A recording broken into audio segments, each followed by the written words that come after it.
വിഷ്ണുശാലിനിയുടെ latest എപ്പിസോഡിൽ ശാലിനി ചെന്ന് police എസ്ഐയോട് പറയുന്നുണ്ട്, അങ്ങോട്ട് സെല്ല് തുറക്കാൻ പറയുകയാണ്. അന്നേരം തുറക്കുന്നുണ്ട്. അന്നേരം മോളേന്നും പറഞ്ഞ് രാഘവൻ നായർ അങ്ങോട്ട് എഴുന്നേൽക്കുകയാണ്. അന്നേരം അച്ഛാന്നും പറഞ്ഞ് പിടിക്കുന്നുണ്ട്. ഞാൻ വിഷ്ണുവിനെ കാണാനായിട്ട് വിഷ്ണു എന്നൊക്കെ ഇന്ന് പറയുന്നുണ്ട്. തുടർന്ന് ശാലിനിയാണെങ്കിൽ ഈ പോലീസുകാരൻ അങ്ങോട്ട് ആകെ ദേഷ്യപ്പെടുകയാണ്. ആരെങ്കിലും എന്തെങ്കിലും പറഞ്ഞെന്ന് വെച്ച് നിരപരാധികളെ ഇങ്ങനെ പിടിച്ച് വയ്ക്കുകയാണോ ചെയ്യുന്നത്? ഈ പോലീസിൻ്റെ അതിക്രമത്വം എന്ന് അവസാനിക്കും, അന്നേ നന്നാവുകയുള്ളൂ എന്നൊക്കെ പറഞ്ഞ് കുറേ ഡയലോഗൊക്കെ ശാലിനിയാണെങ്കിൽ എസ്ഐയുടെ മുഖത്ത് നോക്കി പറയുന്നുണ്ട്. അന്നേരം ഒന്നും മിണ്ടാതെ ഇരിക്കുന്നുണ്ട്. അന്നേരം പറയുകയാണ്, ഒരു ജീപ്പ് തള്ളാത്തതിൻ്റെ പേരിൽ ഒരു പ്രവാസിയെ പിടിച്ച് ലോക്കപ്പിൽ വെച്ചില്ലേ, 54 ദിവസം ജയിലിൽ വെച്ചിരുന്നില്ലേ, അവസാനം എന്തായി, പിന്നെ നഷ്ടപരിഹാരം കൊടുക്കേണ്ടി വന്നില്ലേ, അത് സ്വന്തം പോക്കറ്റിൽ നിന്ന് ഇറങ്ങണമായിരുന്നു, അപ്പോഴേ നിങ്ങളൊക്കെ പഠിക്കുകയുള്ളൂ എന്നിങ്ങനെ പറയുന്നുണ്ട്. അന്നേരം നിങ്ങൾ ഈ പിടിച്ചുകൊണ്ട് വരുന്ന ആളിനെ കുറിച്ച് അയാളുടെ മാനസികാവസ്ഥ എന്താണ്, ചുറ്റുവട്ടം എന്താണ് എന്നൊക്കെ ചിന്തിക്കുക ചെയ്തോ എന്ന് പറയുന്നുണ്ട്.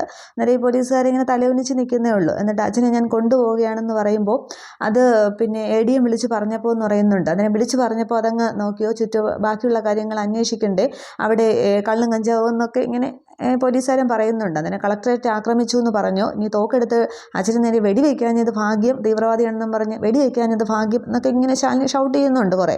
എന്നിട്ടാണ് പറയുന്നത്, അച്ഛനെ ഞാൻ കൊണ്ടുപോവുകയാണെന്ന് പറയുമ്പോൾ അത് ADM എന്ന് പറയുമ്പോൾ എക്സിക്യൂട്ടീവ് മജിസ്ട്രേറ്റാണ് പറയുന്നത്, കൊണ്ടുപോയിരിക്കും. കളക്ടറുടെ സ്ഥാനം ADM-നേക്കാൾ മുകളിലാണ്, അത് അറിയില്ല എന്നുണ്ടെങ്കിൽ 10 വട്ടം ഒന്ന് ഉരുവിട്ട് നോക്ക് എന്നിങ്ങനെ പറയുന്നുണ്ട് ശാലിനി. എന്നിട്ടാണെങ്കിൽ രാഘവൻ നായരെ ഞങ്ങൾ പിടിച്ച് പുറത്തേക്ക് ഇറക്കുന്നുണ്ട്. അന്നേരം ഞാൻ വരൂല, എനിക്ക് വിഷ്ണുവിനെ കാണണം എന്നൊക്കെ പറയുകയാണ് രാഘവൻ നായർ. കൊച്ചു കുട്ടികളെ പോലെ പിള്ളയാണെങ്കിൽ സ്റ്റിക്കൊക്കെ കയ്യിലേക്ക് വെച്ച് കൊടുക്കുന്നുണ്ട്. അന്നേരം സ്റ്റേഷൻ്റെ മുറ്റത്തേക്ക് ഇറങ്ങിയിട്ട് ഞാൻ വരൂല എന്നും പറഞ്ഞ് നിൽക്കുകയാണ്. അതെ അച്ഛാ, നമ്മൾ വീട്ടിലേക്കല്ലേ പോകുന്നത്, പപ്പി സത്യമൊക്കെ ആയിട്ട് കാത്തിരിക്കുകയാണ്, ബീച്ചിൽ കൊണ്ടുപോകണം എന്ന് പറയുമ്പോൾ ഞാൻ വരൂല, വിഷ്ണു ഇല്ലാതെ വരില്ല എന്നും പറഞ്ഞ് പിണക്കത്തിൽ നിൽക്കുകയാണ്. അതെ, നമ്മൾ ആ വീട്ടിലേക്കല്ലേ പോകണം, അവിടെ ചെല്ലുമ്പോൾ വിഷ്ണുവേട്ടൻ അവിടെ കാണും, ഞാനൊരു ജോലി ആവശ്യത്തിന് വിഷ്ണുവേട്ടനെ വയനാട്ടിലേക്ക് അയച്ചിരിക്കുകയാണെന്ന് പറയുന്നുണ്ട്. എങ്കിൽ പോവാമെന്ന് പറയുന്നുണ്ട്. എന്നിട്ട് ശാലിനി പറയുന്നുണ്ട്, ഞാൻ വീട്ടിൽ ചെല്ലുമ്പോൾ വിഷ്ണുവേട്ടനെ കണ്ടില്ല എന്ന് വെച്ച് വിഷമിക്കേണ്ട, ഞാൻ തിരിച്ചു വരുമ്പോൾ വിഷ്ണുവേട്ടനെയും കൊണ്ടേ വരികയുള്ളൂ എന്ന് പറയുകയാണ്. ആണോ, എങ്കിലും ഞാൻ വരാം, കുഴപ്പമൊന്നുമില്ല, വാടോ പിള്ളേ, പെട്ടെന്ന് ഡോറ് തുറക്ക്, കാറി കയറി നമുക്ക് പോകാമെന്നൊക്കെ പറഞ്ഞ് എല്ലാ കുട്ടികളുടെ ഒരു ഇതെന്ന പോലെ രാഘവൻ നായർ പെരുമാറുകയാണ്. ശാലിനി ആകെ അങ്ങ് വിഷമിച്ച് നിൽക്കുകയാണ്. ശാലിനി പറയുന്നുണ്ട്, വിഷ്ണുവേട്ടൻ വരും, തീർച്ചയായിട്ടും വരും, ബീച്ചിൽ എന്നെയും മക്കളെയും കാണാനായിട്ട് വരുമെന്ന് എനിക്ക് ഉറപ്പുണ്ട് എന്നൊക്കെ ഇങ്ങനെ ശാലിനി മനസ്സിൽ കരുതുകയാണ്. എന്നിട്ട് രാഘവൻ നായരെയും കൂട്ടിക്കൊണ്ട് വീട്ടിലേക്ക് പോകുന്നുണ്ട്. ഇതേ സമയം അവിടെ സത്യഭാമയുടെ വീട്ടിൽ പോയ ശാരദാമ്മയാണെങ്കിൽ തിരികെ മടങ്ങിയെത്തുന്നുണ്ട്. ഓട്ടോയിൽ നിന്ന് ശാരദാമ്മ ഇറങ്ങുമ്പോഴേ ഭാമ ഓടി ചെല്ലുന്നുണ്ട്. എന്നിട്ട് ഇവിടുത്തെ കാര്യങ്ങളൊക്കെ അറിഞ്ഞില്ലേ, രാഘവേട്ടൻ്റെ പിന്നാലെ ഒരാളിനെ വെക്കേണ്ട അവസ്ഥയാണ്, പിള്ളയെ കൂടി കണ്ട് എല്ലാം കൂടി പറ്റില്ല, ഇപ്പോൾ എങ്ങോട്ടോ ഇറങ്ങിപ്പോയിരിക്കുന്നു എന്ന് പറഞ്ഞ് പിള്ള നാട് മുഴുവൻ ഓടുകയായിരിക്കും എന്നൊക്കെ ഇങ്ങനെ പറയുന്നുണ്ട്. അവനാണെങ്കിൽ വിഷ്ണു ആണെങ്കിൽ എവിടെയെങ്കിലും പോയി കിടക്കുകയല്ലേ, അച്ഛനോടും അമ്മയോടും ഒന്നും സ്നേഹമില്ലല്ലോ, ഇങ്ങനെ തീറ്റിരിക്കുന്ന മകനെക്കുറിച്ച് ആലോചിച്ച് എനിക്ക് വിഷമിക്കാനായിട്ട് വരുമ്പോൾ വരട്ടെ എന്നൊക്കെ പറഞ്ഞ് ഭാമ ആകെ സങ്കടവും വേവലാതിയും ഒക്കെയാണ്. ശാരദാമ്മ അതൊക്കെ കേട്ടുകൊണ്ടിരിക്കുന്നേ ഉള്ളൂ. ഈ സമയത്ത് ഓട്ടോയിൽ പിള്ളയാണെങ്കിൽ രാഘവൻ നായരെയും കൂട്ടിക്കൊണ്ട് വരുന്നുണ്ട്. അന്നേരം പാവം അതേ കൂട്ടിക്കൊണ്ട് വന്നിരിക്കുന്നു പിള്ള, നാട് മുഴുവൻ നടന്നു കാണും എന്നൊക്കെ ഇങ്ങനെ സത്യഭാമ പറയുന്നുണ്ട്. അന്നേരമാണെങ്കിൽ ഓട്ടോയിൽ നിന്ന് ഇറങ്ങുമ്പോഴേ പറയുന്നുണ്ട്, പിന്നെ ഇന്ന് വിഷ്ണു വരും, നമ്മുടെ മോൻ വരും എന്നൊക്കെ പറഞ്ഞാണ് ഇങ്ങനെ അകത്തേക്ക് കയറുന്നത്. അന്നേരം എവിടെ പോയിരുന്നു, എവിടെ നിന്നാണ് കിട്ടിയത് പിള്ളേന്ന് ഇങ്ങനെ ഭാമ ചോദിക്കുമ്പോൾ ഒന്നും പറയേണ്ട, അവസാനം പോലീസ് സ്റ്റേഷനിൽ കയറി ഇറങ്ങിയുള്ള വരവാണ് എന്ന് പറയുന്നുണ്ട്. അവസാനം ശാലിനി കുഞ്ഞ് വരേണ്ടി വന്നു, അവിടെ നിന്ന് വിട്ടയക്കാനായിട്ട് എന്നിങ്ങനെ പറയുന്നുണ്ട്. അന്നേരം ഭാമ ആദ്യം ദേഷ്യപ്പെടുന്നുണ്ട്, ഇത് എന്തിൻ്റെ കേടാണ്, മര്യാദയ്ക്ക് വീട്ടിലിരുന്നൂടെ, എന്തിനാ ഇങ്ങനെ പോകണമെന്ന് ചോദിക്കുമ്പോൾ പിന്നെ എനിക്ക് എൻ്റെ മോനെ കാണണ്ടേ, എൻ്റെ വിഷ്ണുവിനെ കാണണ്ടേ, ശാലിനിയെ അവനെയും കൂട്ടിക്കൊണ്ട് വരും എന്ന് പറയുന്നുണ്ട്. ഇല്ല വരില്ലേടോ പിള്ളേന്ന് ചോദിക്കുകയാണ്. അന്നേരം അങ്ങനെ പറഞ്ഞിട്ടല്ലേ ശാലിനി കുഞ്ഞ് നമ്മളെ ഓട്ടോയിൽ കയറ്റി വിട്ടത്, കുഞ്ഞുങ്ങളെ കൊണ്ട് പോയിരിക്കുകയല്ലേ, അപ്പോൾ വരുമെന്ന് പറയുന്നുണ്ട്. അന്നേരം അവൻ വരും എനിക്ക് കാണണം എന്നൊക്കെ ഇങ്ങനെ ഭാമയോട് പറയുകയാണ്. അന്നേരം ഭാമയ്ക്ക് ദേഷ്യപ്പെടാനും കഴിയുന്നില്ല. അന്നേരം കണ്ടില്ലേ ശാരദാമ്മ, ഇതൊക്കെ ഇനി എങ്ങനെയാണ്, അവൻ വന്നിട്ട് നിങ്ങൾ കണ്ടാൽ മതി എന്നൊക്കെ ഇങ്ങനെ ഇതുവരെ വന്നില്ലല്ലോ, വരുമ്പോൾ വരട്ടെ എന്നൊക്കെ ഭാമയും പറയുന്നുണ്ട്.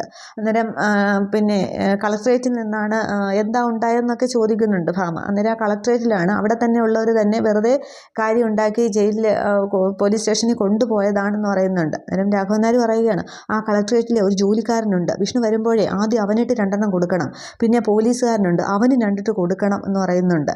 എന്നിട്ട് അപ്പോൾ ഭാമയും ശാരദാമ്മയും പൊന്നിയൊക്കെ പിള്ളയൊക്കെ ഈ രാഘവൻ നായരുടെ ഒരു അവസ്ഥ കൊണ്ട് ആകെ വിഷമിച്ച് നിൽക്കുകയാണ്. എന്നിട്ട് പറയുന്നുണ്ട്, പിള്ളേവൻ വരില്ലേന്ന് ചോദിക്കുകയാണ്. അന്നേരം വരും, ശാലിനി കുഞ്ഞ് പറഞ്ഞല്ലോ കൊണ്ടുവരുമെന്ന്, ഇപ്പം നമുക്ക് അല്പം കിടക്കാം, എന്നിട്ട് എങ്ങനെയാണെന്നുള്ളത് പ്ലാൻ ചെയ്യാമെന്ന് പറയുന്നുണ്ട്. വിഷ്ണു കുഞ്ഞ് വരുമ്പോൾ എന്ത് വേണമെന്നുള്ളത്, അന്നേരം കുറച്ചു നേരം കിടക്കാം അല്ലേ എന്നിങ്ങനെ രാഘവൻ നായർ ചോദിക്കുകയാണ്. എന്നിട്ട് പറയുന്നുണ്ട്, അവൻ വരുമ്പോഴേ ഇവിടെ നടന്നതൊന്നും പറഞ്ഞു കൊടുക്കണ്ട, അവൻ ചിലപ്പോൾ എങ്ങനെ പെരുമാറുമെന്ന് അറിയത്തില്ല, സാവധാനം പതിയെ പറഞ്ഞാൽ മതി എന്നൊക്കെ ഇങ്ങനെ രാഘവൻ നായർ പറയുന്നുണ്ട്. അന്നേരം വാ നമുക്ക് കിടക്കാമെന്നും പറഞ്ഞ് പിള്ള പിടിച്ചുകൊണ്ട് പോകുന്നുണ്ട്. അന്നേരം ഇങ്ങനെ പറഞ്ഞുകൊണ്ടിരിക്കുകയാണ്, വിഷ്ണു വരും, എൻ്റെ മോനെ വരും, അവനെ എനിക്ക് കാണാതിരിക്കാൻ കഴിയില്ല, അവൻ വരും, ശാലിനി കൊണ്ടുവരും എന്നൊക്കെ ഇങ്ങനെ ഇങ്ങനെ പറഞ്ഞുകൊണ്ട് പിള്ളേരുടെ കൂടെ അകത്തേക്ക് പോകുന്നുണ്ട്. അന്നേരം ഭാമ ആകെ വിഷമിച്ച്, ഭാമ ആദ്യം വഴക്ക് പറഞ്ഞെങ്കിലും പിന്നീട് അങ്ങ് രാഘവനാരുടെ അവസ്ഥയിൽ സങ്കടം തോന്നുകയാണ്. വിഷ്ണുവിനെ കാണാഞ്ഞതിൽ ആകെ സമനില തെറ്റി നടക്കുകയാണ്. ഇതൊന്നും കാണുന്നില്ല ഈശ്വര, ഇതിൻ്റെ മോൻ വിഷ്ണു ഇനി എന്നാ വരുന്നത്, എവിടെയാ എന്നൊക്കെ ഇങ്ങനെ ഭാമ സങ്കടപ്പെടുന്നുണ്ട്. ശാരദാമ്മയും പൊന്നിയും ഇത് കേട്ട് വിഷമിച്ച് നിൽക്കുകയാണ്. അതിനുശേഷം ശാലിനിയാണെങ്കിൽ കുട്ടികളെയും കൊണ്ട് ബീച്ചിൽ വരുന്നുണ്ട്. കുട്ടികളിങ്ങനെ മണലിൻ്റെ അപ്പുറത്ത് ഓടിയൊക്കെ ഇങ്ങനെ കളിക്കുന്നുണ്ട്. ശാലിനി ആകെ വിഷമിച്ചിരിക്കുകയാണ് അതൊക്കെ നോക്കിക്കൊണ്ട്. വിഷ്ണുവേട്ടൻ നമ്മളെ കുട്ടികളെ വിഷ്ണുവേട്ടൻ ഇല്ലാതെ ഒറ്റയ്ക്ക് ബീച്ചിൽ വന്നിരിക്കുകയാണ്. അച്ഛൻ ഇപ്പോൾ ഇവിടെ ഇല്ല എന്നുള്ളത് അവർ നമ്മുടെ സാഹചര്യത്തോട് പൊരുത്തപ്പെട്ടിരിക്കുകയാണ്. അച്ഛൻ ആരെയൊക്കെയോ സഹായിക്കാനായിട്ട് എവിടെയൊക്കെയോ പോയിരിക്കുകയാണെന്ന് നമ്മുടെ കുട്ടികൾക്ക് മനസ്സിലാക്കാനായിട്ട് കഴിയും. ചിലപ്പോൾ സർപ്രൈസൊക്കെ ഒരുക്കി ഞെട്ടിച്ചുകൊണ്ട് എൻ്റെ മുന്നിലേക്ക് വരാറില്ലേ, അതുപോലെ ഒന്ന് വാ വിഷ്ണുവേട്ടൻ വരുമെന്നുള്ള ഉറപ്പ് എനിക്കുണ്ട് എന്നൊക്കെ ഇങ്ങനെ ആലോചിച്ച് ഇരിക്കുകയാണ്. ഈ സമയത്ത് ശിവനും അപ്രതാവശത്തോടെ അവിടേക്ക് എത്തുന്നുണ്ട്. എന്നിട്ട് ഡെയ്സി പറഞ്ഞ കാര്യങ്ങളൊക്കെ ആലോചിച്ച് വിഷമിച്ചിരിക്കുന്നുണ്ട്. ഡെയ്സിയായിട്ട് ഇങ്ങനെ ബൈക്കിൽ കറങ്ങുന്നതും പിന്നെ അമ്പലത്തിൽ വെച്ച് താലി കെട്ടിയതും ഒക്കെ ഓർത്തിങ്ങനെ വിഷമിച്ചിരിക്കുകയാണ്. തുടർന്നാണെങ്കിൽ ഈ കുട്ടികൾ വന്ന് ശാലിനി വിളിക്കുന്നുണ്ട്, വന്നേന്നും പറഞ്ഞ് വിളിക്കുകയാണ്. അന്നേരം ഞാൻ വരുന്നില്ല എന്ന് മക്കൾ കളിച്ചു എന്ന് പറയുമ്പോൾ ഈ ചേച്ചി അമ്മയ്ക്ക് പേടിയാണെന്നിങ്ങനെ പപ്പി പറയുന്നുണ്ട്. അന്നേരം പേടിയാണെന്ന് സത്യം പറയുകയാണ്. തുടർന്ന് അവരങ്ങ് പോയി കളിക്കുന്നുണ്ട്. അധികം അങ്ങോട്ടൊന്നും പോകണ്ടെന്ന് പറയുകയാണ് ശാലിനി. അന്നേരം വിഷ്ണുവേട്ടൻ എനിക്ക് പേടിയുണ്ട്, പക്ഷേ അത് വിഷ്ണുവേട്ടൻ വന്നാൽ ആ പേടിയും മാറും എന്നിങ്ങനെ പറഞ്ഞ് ശാലിനി ഒന്നല്ലാതെ ആ തിരകളിലേക്ക് നോക്കുമ്പോൾ വിഷ്ണു ഇങ്ങനെ അവിടെ നിൽക്കുന്നതായിട്ട് തോന്നുന്നുണ്ട്. അന്നേരം താൻ പേടിക്കേണ്ടടോ, ഞാനില്ലേ കൂടെ എന്നിങ്ങനെ പറയുകയാണ്. തുടർന്ന് ശാലിനി ഇങ്ങനെ അന്തം നോക്കുന്നുണ്ട്. പക്ഷെ അതൊരു ഓർമ്മയായിരുന്നു എന്നുള്ളത് ശാലിനി മനസ്സിലാക്കുന്നുണ്ട്. ഈ സമയത്ത് ശിവനാണെങ്കിൽ ഇങ്ങനെ കടപ്പുറത്തേക്ക് നോക്കിയിരിക്കുമ്പോൾ പപ്പിയെ കാണുന്നുണ്ട്. അന്നേരം അന്ന് ഹോസ്പിറ്റലിൽ വെച്ച് കണ്ട കുട്ടിയല്ലേ എന്നിങ്ങനെ ആലോചിക്കുകയാണ്. അന്നേരം സത്യം ശ്രദ്ധിക്കുന്നുണ്ട്. അപ്പോൾ ആ പറഞ്ഞ സത്യം ഇതായിരിക്കുമോ എന്ന് പറഞ്ഞ് കുട്ടികൾ കളിക്കുന്നത് നോക്കിയിരിക്കുകയാണ്. അതിനുശേഷം ശാലിനിയും കാണുന്നുണ്ട്. അന്നേരം കളക്ടർ എന്താ ഇവിടെ എന്നും പറഞ്ഞിട്ട് നിൽക്കുകയാണ്. എന്നിട്ട് ശിവൻ അങ്ങോട്ട് എഴുന്നേൽക്കുന്നുണ്ട്. ശാലിനിയുടെ അടുത്തേക്ക് പോകാനാണ് എഴുന്നേൽക്കുന്നത്. ഈ സമയത്ത് സത്യയുടെ വീഴുന്നുണ്ട്. അന്നേരം എന്നെ പിടിക്ക് പപ്പി എന്നും പറഞ്ഞ് സത്യനെ കൈവയ്ക്കുമ്പോൾ മോളെ എന്നും പറഞ്ഞ് ശാലിനി പാറപ്പുറത്ത് നിന്ന് എണീച്ച് വരുന്നുണ്ട്. ഈ ശിവനും അങ്ങോട്ടത്തേക്ക് ഓടുകയാണ് കുട്ടിയെ പിടിക്കാനായിട്ട്. അന്നേരം ശാലിനി പെട്ടെന്ന് ചെരുപ്പ് തെറ്റി വീഴാൻ പോകുമ്പോൾ ശിവൻ ഇങ്ങനെ കൈക്ക് പിടിക്കുന്നുണ്ട്.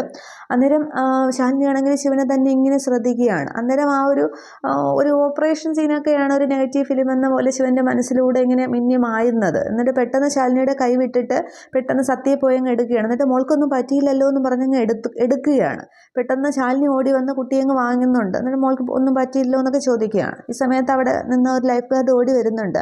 അതെ, അച്ഛനും അമ്മയുമാണെന്ന് പറഞ്ഞ് മാറി നിൽക്കല്ലേ, കുട്ടികളെ നോക്കണം, അല്ലെങ്കിൽ ഇങ്ങനെ സന്തോഷിക്കാൻ വന്നിട്ട് സങ്കടവുമായിട്ട് വീട്ടിൽ പോകേണ്ടി വരും. വീട്ടിൽ നിന്ന് വഴക്കുണ്ടാക്കിയിട്ട് കൊച്ചുങ്ങളെയും കൊണ്ട് ബീച്ച് വരും. എന്നിട്ട് രണ്ടറ്റത്ത് മാറി നിൽക്കും, കുട്ടികളെ ഒന്നും നോക്കത്തുമില്ല എന്നിങ്ങനെ പറയുമ്പോൾ ഈ ശാലിനിയും ശിവനും ഒക്കെ എന്തം വിട്ട് നോക്കുകയാണ്. അന്നേരം അത് ഞങ്ങൾ എന്നിങ്ങനെ ശാലിനി പറയുമ്പോൾ മാഡം ഒന്നും പറയണ്ട, ഇത് ഞങ്ങൾ സ്ഥിരമായിട്ട് കാണുന്ന കാഴ്ചയാണ്, അതുകൊണ്ടാണ് പറയുന്നത്, കുട്ടികളെ നന്നായിട്ട് ശ്രദ്ധിക്കണേ, കുഞ്ഞുങ്ങളെ ഓർത്താണ് ഇതൊക്കെ പറയുന്നത്, അവരുടെ മനസ്സ് വിഷമിക്കാനായിട്ട് പാടില്ല, അതിനു വേണ്ടിയാണ് പറഞ്ഞത് എന്ന് പറഞ്ഞിട്ട് അതങ്ങ് പോകുന്നുണ്ട്. അതിനുശേഷമാണെങ്കിൽ ഇത് മാഡത്തിൻ്റെ കുട്ടികളാണോ എന്നിങ്ങനെ പെട്ടെന്ന് ശിവൻ ചോദിക്കുന്നുണ്ട്. അത് ശാലിനി ഒന്നും മിണ്ടുന്നില്ല. അന്നേരം പപ്പി പറയുന്നുണ്ട്, അങ്കിൾ നിന്നെ ഓർമ്മയില്ലേ എന്ന് ഹോസ്പിറ്റലിൽ വെച്ച് കണ്ടത് എന്ന് പറയുമ്പോൾ ഉണ്ടെന്ന് പറയുകയാണ്. അന്നേരം അങ്കിളിൻ്റെ അസുഖമൊക്കെ മാറിയോ ചോദിക്കുക. അന്നേരം അതൊക്കെ മാറിയെന്നിങ്ങനെ ശിവൻ പറയുമ്പോൾ ശാലിനി ഇതൊക്കെ ശ്രദ്ധിക്കുന്നുണ്ട്. അന്നേരം വിഷ്ണുവച്ച ഇതുവരെ വന്നില്ല എന്നിങ്ങനെ പപ്പി പറയുകയാണ്.